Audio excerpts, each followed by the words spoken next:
One of the biggest mistakes that people make when it comes to maybe uploading videos that are too large, and I don't know about you, if you've ever been like frustrated because you're like, uploads take so long and my internet kind of sucks. And, it's frustrating to try to get my content on YouTube. One of the mistakes people make is they make a mistake in their export settings. They're exporting video files that are unnecessarily large. So if you've never heard about YouTube's recommended encoding settings, understanding these can give you a big advantage. So it tells you if you're using software, and some software doesn't give you all of these nuanced settings, but I'm a big Premiere Pro user. Maybe some you need to click advanced settings, and you actually can piece by piece make sure that these are the details. YouTube will accept almost any content format, but what they're saying here is these are the recommended content format. So they say make sure it's an MP4. It could be like an M4A, an MOV. It could be a lot of other things, but that's the container. Make sure it's an MP4. Okay. And they give you a couple geeky terms that you could say when exporting. Have the audio codec be AAC/LC. And if you're like, Sean, we got way too geeky, what are you talking about? Just copy this. Like, open up your advanced settings and copy what's on this page. Be like, okay, AAC/LC, stereo 5.1, great. Video codec H.264, which is a compression codec. This is making it, taking large 4K files, making them smaller, but also making them still look good if you do everything right. Now, I see this all the time too. I see churches do this a lot. Like interlacing, like they upload. I go, what did you do? I actually was just recently, I'm about to cry about it. Like I saw somebody with great camera, like the best camera in the world, like as good as Sony cameras as you can have right now. And they took that amazing quality and they turned it into a pile of crap. The struggle is real. Like by the wrong settings, or sometimes by your workflow, you compress it. And then I just see it by intuition. I see the final product. I'm like, oh, what happened? Like, why is it all interlaced and weird and skippy? And why is the frame rate weird? And I know this might stress you out because you're like, Sean, there's so much to learn, but this is what YouTube tells you. So you want H.264, and there might be different settings. So if you're also frustrated by like, why do my videos not look good when I upload them? It's fixing some of these things. They look good when I edit it, and then it looks good here, but I put it on YouTube and it doesn't look right. These are the pieces that could be wrong. And variable bit rate, like usually they will say there is a recommended bit rate. Oh, we'll get to that. I don't know why this gets me excited, but so there's your video codec. Your frame rate should be 24 or 25 or 30 or 48 or 50 or 60. Here's the biggest thing. You want to be consistent. One of the ways to jack up your videos is to like film in 24 and then edit in 60 and then export in 25. People do this. And you're like, I know why it's Frankenstein. Like you have crammed that footage into different places. Okay. Interlace content should be de-interlaced before uploading. In 2024, we shouldn't be interlacing anything, but that is, I grew up with like old school video camcorders. And so that way, there you go. 1080i is 1080i interlaced. 1080i 60 content should be de-interlaced into 1080p. And I hear you complaining. You're going, Sean, I want to give up. Like this is, but people that are committed to excellence and mastery just endure through painful problems longer than others, where most would quit.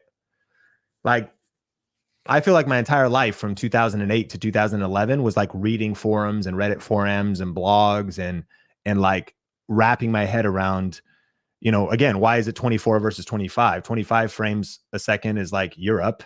24 is kind of like the rest of the world. On YouTube, it's almost like it doesn't matter, but you want it to be consistent. You get into like, and then interlace versus progressive and then bit rates. You can eventually learn all this stuff. So I just want to say, be patient, commit to learning it. Let's land the plane. Bit rate. So depending on what your file format is, and I know that the question was, how can I upload my videos faster? This is the biggest mistake people make.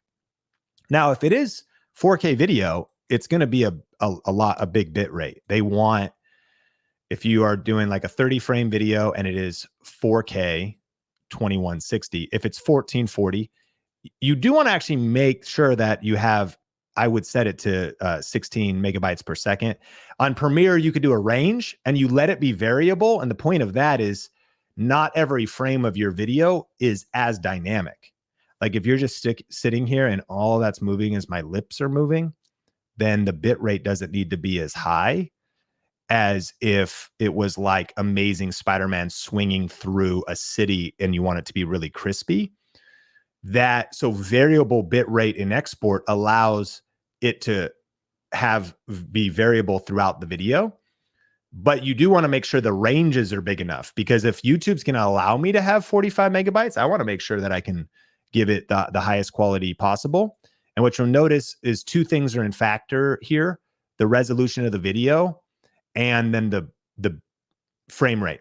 So if you're a gamer and you want the crispiest 8K 60 frames per second footage, those files are going to be big. But your opportunity that I would argue is I want, like, it's the MED, the minimum effective dose. So if your internet speeds are lower, maybe you're like, I'm going to commit to only doing 1080p videos, and I'm going to make sure that their bit rate is only 8 megabytes per second. And I don't know if that's going to fix your problem, the person who asked this question, but if you're uploading 40 megabytes per second video or exporting videos, then you're kind of it's overkill, and it's going to slow down your upload time, because your file size will be smaller if you at least, do the appropriate bit rate, but not too much. And you won't really sacrifice quality in the process. And we'll link up the link to the YouTube's recommended settings. You also have the HDR modes here.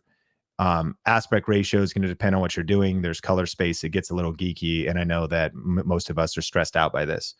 But based on the question, is there a way to upload large videos a better way?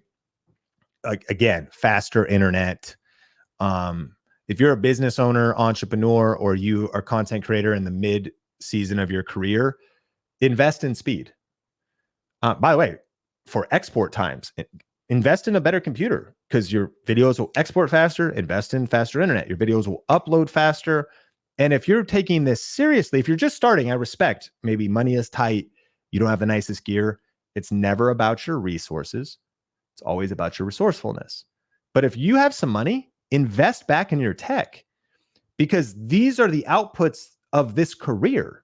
How many videos, and we all know we probably export a version, we're like, shoot, I got to fix some things. So you got to export it again. And on your computer, you've labeled it V6, 6 versions of that sucker. You've uploaded it a couple times. You upload it, watched it back, and you're like, I misspelled that title. So just think about like the points of contact: the computer speed, your internet speed, all of the above. But make sure you don't upload video files that are excessively large, especially if you have slow internet. If you enjoyed this podcast and are ready for some deep dive YouTube strategy, just go to thinkmasterclass.com to get access to my 1-hour on-demand YouTube strategy class. You'll be looking over my shoulder as I share my best tips, and you can watch it on demand right now at thinkmasterclass.com.